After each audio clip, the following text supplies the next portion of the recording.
प्यारे विद्यार्थियों, पिछले वीडियो में आपने लेंस मेकर्स फार्मूला का डेरिवेशन और उस लेंस मेकर्स फार्मूले पर कुछ स्पेशल केसेस और लेंस मेकर्स फार्मूले से रिलेटेड न्यूमेरिकल प्रॉब्लम्स आपने देखी, आपने पढ़ी।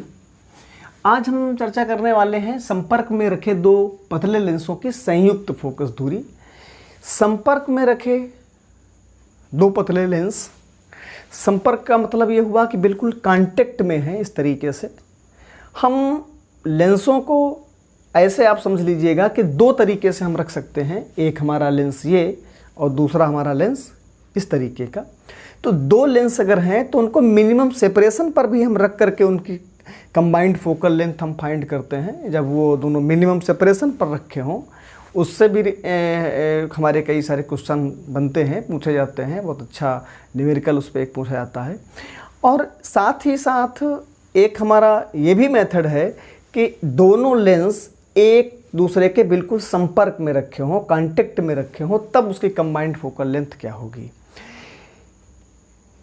आइए हम इसी डेरिवेशन को सीखते हैं, कैसे डेरिवेशन होता है। बहुत आसान डेरिवेशन इसकी। देखिए, मैंने कितनी बार आपसे कहा है कि लैंग्वेज हमेशा अपनी रखा करिए और लैंग्वेज हमेशा अपनी लिखा करिए। केवल मैथमेटिकली कॉन्सेप्ट हम सीखें कि कैसे डेरिवेशन हो रहा है। हम डेरिवेशन उसको पूरा विधिवत लिख दें और A to Z भाषा सहित, तब आप उसको देख करके लिख लें। इस पे मैं बहुत ज़्यादा बिलीव नहीं करता हूँ। हमें सिर्फ मैथमेटिकली कॉन्सेप्ट सीखने हैं कि आखिर उसका डेरिवेशन कैसे होता है। लैंग्वेज तो हम अपने आप लिख लेंगे कि माना लेंस है और ये ऑब्जेक्ट रखी हुई है, ठीक इस तरीके से, तो वो एक अलग चीज़ है। हमें एग्ज़ाम में कैसे लिखना है वो उसी तरीके से लिखना है। कैसे ना, एक्सप्लेन करते हुए। तो एक्सप्लेनेशन हमारा खुद का हो। हम केवल मैथमेटिकली उस कॉन्सेप्ट को सीख लें कि कैसे हमारा डेरिवेशन हो रहा है, और बाकी हमारा खुद का लैंग्वेज हो, हम कैसे उसको प्रेजेंट कर रहे हैं एग्ज़ाम में।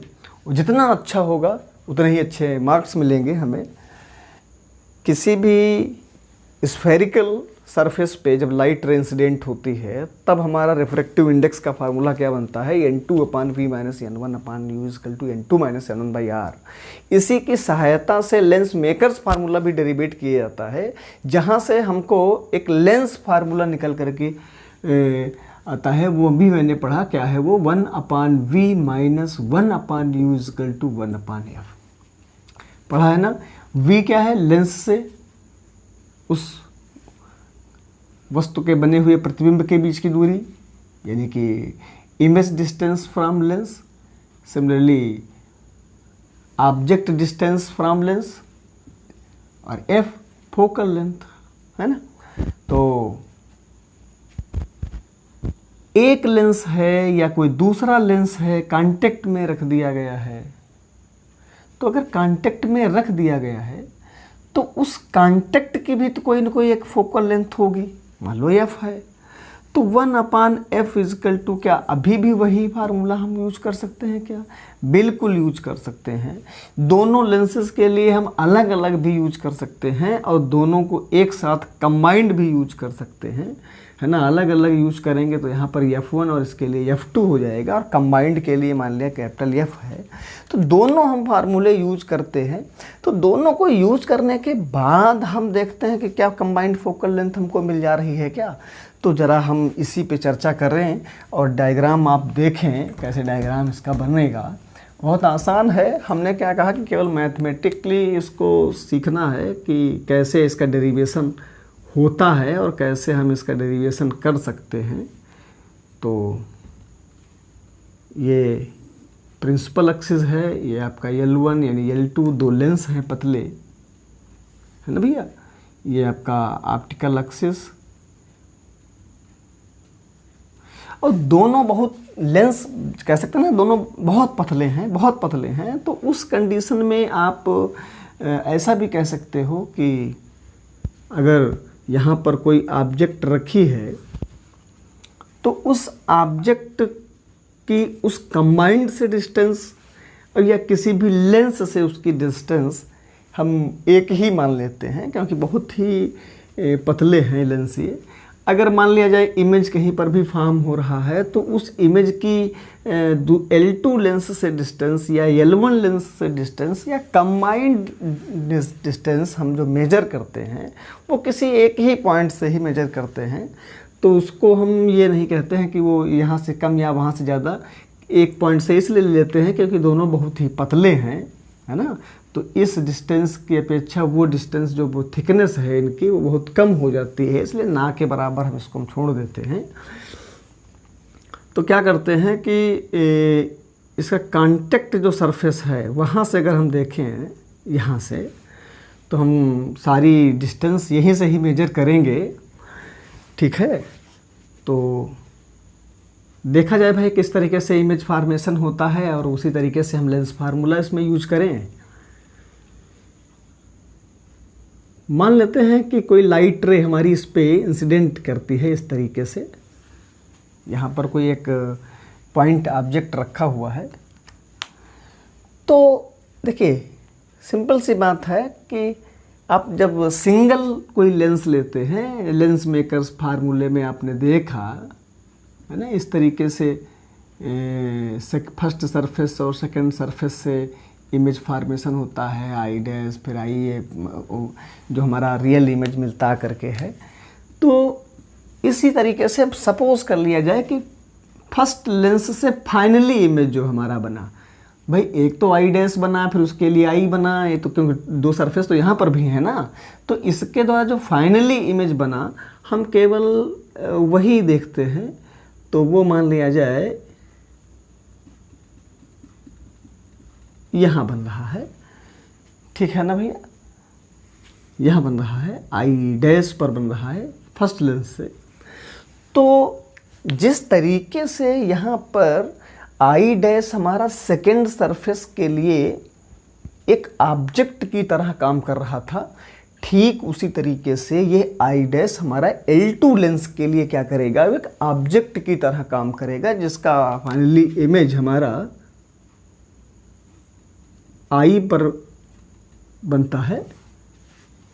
अब हम अगर देखें तो इस ऑब्जेक्ट से उस लेंस के बीच की डिस्टेंस हमारी कौन सी है, u है, और यहाँ से जो फाइनल इमेज फॉर्म हुआ है वहाँ से v मान लें, और यहीं से ही उस आई डैश के बीच की डिस्टेंस को हम क्या करते हैं, v डैश मान लें, ठीक है।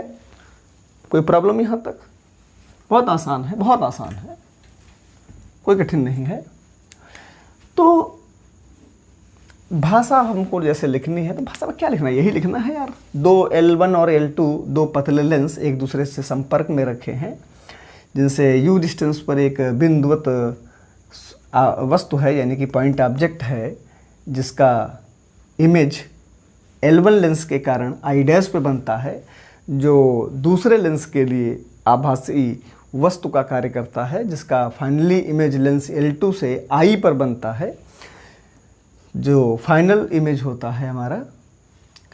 तो फर्स्ट लेंस के लिए लेंस के सूत्र से क्या लिखेंगे, 1/v dash minus 1/u is equal to 1/f1, जहाँ इन दोनों लेंसों की फोकल लेंथ f1 और f2 है, ठीक है।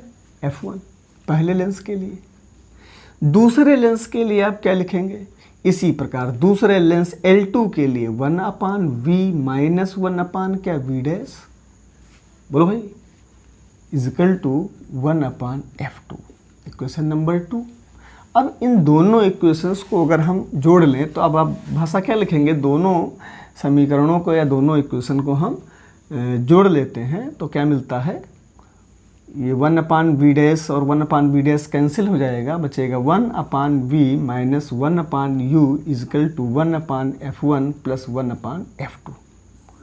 बोलो भाई मिला कि नहीं मिला? अच्छा, अब जरा ये ध्यान दें कि 1/v माइनस 1/u इस टोटल यानी कि कंबाइंड, सपोज कर लेते हैं कि कंबाइंड फोकल लेंथ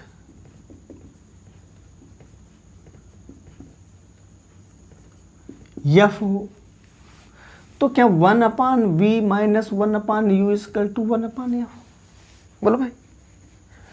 तो इस इक्वेशन से हम इस इक्वेशन में जब वैल्यू पुट करते हैं, इसको हम इक्वेशन नंबर 3 और इसको 4 मान लें, तो क्या लिखेंगे? समीकरण 3 और 4 से 1/f is equal to 1/f1 plus 1/f2। समझे? बोलो भाई, हो जाएगा ना हमसे? बहुत आसान है, कोई कठिन नहीं है।